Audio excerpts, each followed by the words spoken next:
empreendedorismo e a inovação, porque por meio dessas duas ações, empreender e inovar, a gente transforma a sociedade. A gente cria empresas, a gente cria empregos, cria riqueza. Nós gostaríamos de intensificar na Escola de Negócios, né, o perfil empreendedor. O Núcleo de Empreendedorismo e Inovação tem essa missão de dinamizar a discussão sobre empreendedorismo, sobre inovação dentro da escola, de integrar as diversas iniciativas que nós temos na escola, nos diferentes cursos, não só na graduação, mas até mesmo na pesquisa que é feita no Ministério do Censo, nas atividades do Lato Sul. O empreendedorismo é um processo, né, que vai levar a alguma coisa. E o que é esse processo? Né? Um processo através do qual indivíduos ou grupos, né, daí bacana, não é só uma coisa de uma pessoa, envolve várias pessoas, né? Pode envolver várias pessoas, pode surgir através de um esforço individual. Integram recursos e competências. Então, para esse processo acontecer, as pessoas têm que saber fazer coisas, mas também precisam ter acesso a recursos de diferentes formas, né? Para explorar oportunidades, né? Eu acho que isso aqui é fantástico. Independente da forma como uma oportunidade possa ser percebida, né? A literatura tem grandes debates sobre esse assunto, que não interessa explorar muito aqui, né? Alguns dizem que a oportunidade, na verdade, é construída pelo empreendedor, outros dizem não, que é algo objetivo que está aí no mundo dos negócios. Alguns percebem, outros não, e percebem porque tem histórias anteriores diferentes, tem recursos diferentes. Não importa. O que importa é que esse processo está associado à exploração de uma oportunidade. Né? Para quê? Né? Para criar valor. Né? E daí é uma dimensão importante também, porque até pouco tempo atrás, a gente falava no empreendedorismo apenas empresarial, e toda vez que falava de valor, falava de questão de lucratividade e resultado do desempenho econômico financeiro. Hoje em dia, não. Eu posso empreender, tentar criar valor para a sociedade, em que não haja nenhuma criação de valor financeiro para ninguém. Né? Vou dar um exemplo de uma coisa que eu estou fazendo atualmente, que eu acho que eu estou empreendendo e não tem nenhuma criação de valor para ninguém em termos financeiros. Né? Pode acontecer em qualquer contexto organizacional, ou seja, pode surgir numa empresa pública, numa empresa privada, pode ser numa startup que vai ser pensada, pode ser numa organização social. Né? Então, esse processo ele pode acontecer de diferentes maneiras, né? E os resultados, em geral, envolvem novos empreendimentos, novos produtos, novos serviços, novos processos, novos mercados e novas tecnologias.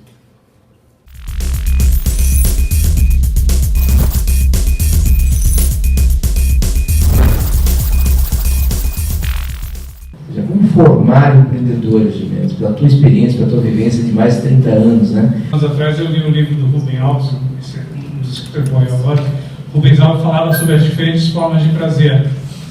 E numa parte no começo desse livro, ele citava, né, uma aula que o Roland Barthes deu na Academia Francesa, em que o Roland Barthes falava, numa primeira fase o professor ensina o que sabe, né?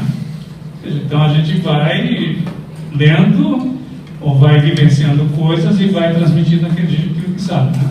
Numa segunda fase, o Roland Barthes fala assim que o ideal, né, é quando, nessa segunda fase, não é que seja ideal, né, é uma evolução, vamos dizer assim, do ato de ser professor, quando o professor ensina o que não sabe. Daí, poxa vida, como é que eu vou ensinar o que não sei, né? Na verdade, esse é o momento em que o professor ajuda o aluno a pesquisar aquilo que quer saber. Né?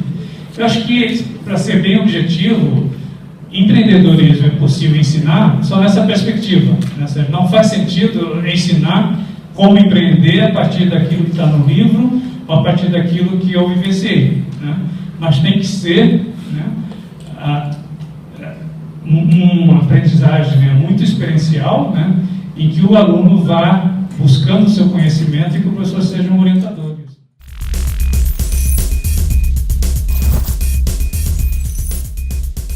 Você provocaria quem está focado, interessado no empreendedorismo para direcionar melhor esses esforços, para não sair atirando, lendo qualquer coisa? O que você imagina nesse direcionamento, até dentro do que você falou de aprendizado, né? Provavelmente você leu muita coisa que não servia para nada. Trabalhamos em alguns artigos, eu lembro uma vez que você falou, né? Ó, tá vendo? Não é tão difícil publicar, olha, isso aqui foi publicado na Suécia, na Inglaterra, e alguns artigos assim que a gente discutia, né? Eu trouxe para ver como tem coisa ruim sendo publicada. Nem tudo que está publicado cientificamente necessariamente tem qualidade, ou, né? Tipo, o que você aborda nesse sentido? É difícil dar um caminho, né? Assim, porque... eu acho que o que a gente precisa ter, assim, eu vou, amanhã a gente tem uma palestra de abertura do Bota para Fazer, que eu estou coordenando na Universidade Federal do Paraná, né, os alunos de lá.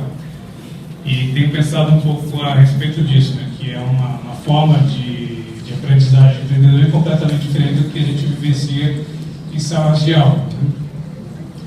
Mas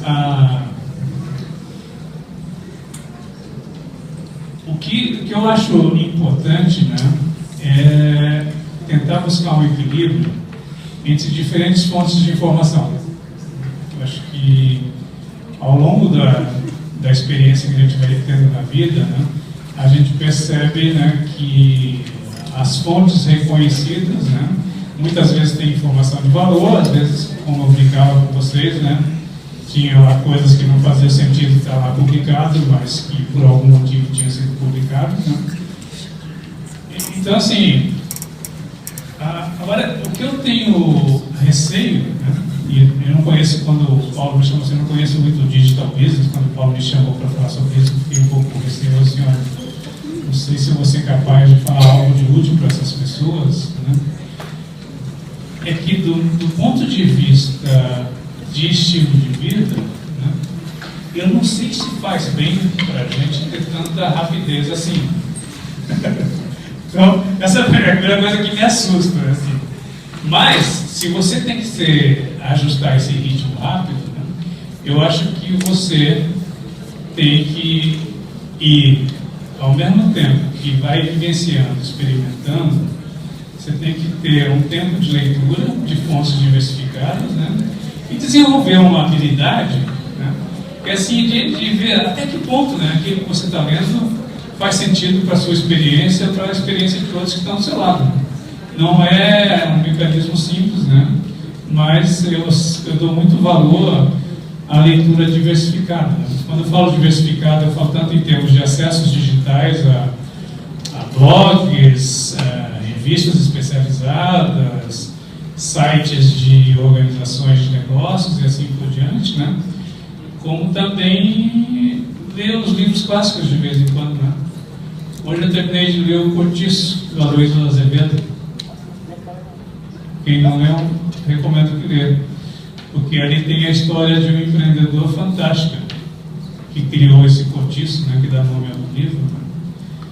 E que, se a gente é capaz de abstrair o que acontecia, o livro, a história deve ocorrer nos anos finais de 1800, né, com o que a gente vivencia hoje, né, é muito impressionante como eu consegui enxergar uma história empreendedora ali, né, nem sempre guiada pelos bons princípios, né. Então, é nesse sentido de diversificar as fontes também, porque às vezes lendo um texto, né, outro dia um aluno me mandou um conto do Machado de Assis, né?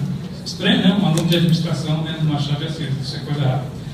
Mas eu tinha falado de um texto para ele mandou para mim, né? E como que, mesmo num texto curto, né, você é capaz de perceber coisas que te ajudam a orientar a sua vida prática.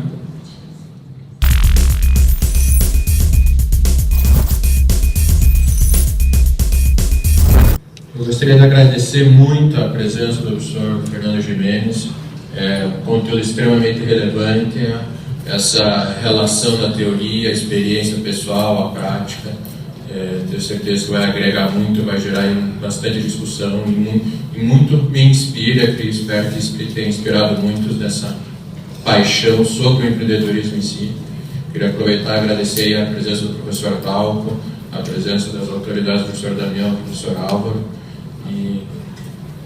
Só fazer um comentário final. Eu acho que assim, tudo que eu vivenciei até esse momento, das experiências que eu estudei, das experiências que eu conheci de forma mais próxima, né? Eu acho assim que a principal habilidade que os empreendedores precisam desenvolver, que tem a ver com a pergunta do Álvaro, com a sua pergunta da paixão que fica no chão, assim, como é que eu me apoio em outras pessoas para viabilizar recursos que tornem o meu empreendimento sustentável ao longo do tempo, né? Eu acho que o grande segredo, né, ou a grande busca que todo empreendedor tem que fazer é o seguinte: olha, eu tenho recursos próprios que, em geral, vão ser limitados para aquilo que eu gostaria de fazer, mas eu posso convencer pessoas de que isso é viável, né? Então, a grande competência que talvez nas experiências práticas a gente devesse ajudar os alunos a construir, essa competência da rede, né? Assim, como é que eu articulo pessoas, né? Assim, como é que eu consegui criar essa revista, né? Assim, o investimento financeiro foi muito pequeno, né?